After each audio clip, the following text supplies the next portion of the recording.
அதிமுகல இருந்து நிறைய பேர் வெளியே போய்கிட்டே இருக்கிறாங்களா சார்? இப்போ இந்த வெளியே போறவங்கள எடப்பாடி பழனிசாமி இனிமேல் அவர்கள் வருகிற 10ஆம் தேதி நடக்கிற பொதுக்குழுவில் இருந்து நிறைய உள்ள வந்துகிட்டே இருப்பாங்க. எனக்கு கிடைச்ச தகவல்படி வர்ற டிசம்பர் 10 பொதுக்குழுவுக்கு பிறகு தேர்தல் வரை நிறைய உள்ள வந்துகிட்டே இருப்பாங்க.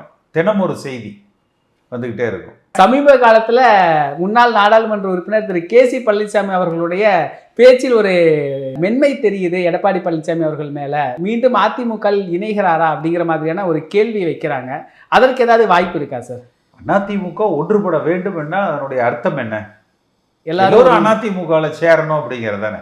அதிமுக ஒன்றுபடணும்னு சொல்றோம். அப்ப அதனுடைய உண்மையான அர்த்தம் என்ன? எல்லோரும் அதிமுகவில் இணைய வேண்டும் என்பது தானே. அதை நோக்கித்தானே பயணிக்கிறோம். அதை நோக்கித்தானே ஓபிஎஸும் சொல்றாரு, தினகரனும் சொல்றாரு. அதைத்தானே செங்கோட்டையனும் என்ன நீக்கினது தூங்கல, வருத்தமா இருக்கு என்று சொல்றாரு. அப்ப எல்லோருடைய ஆசைகளும் அதிமுகவில் இணைந்து ஒருமித்து பயணிக்க வேண்டும் என்பதுதான்.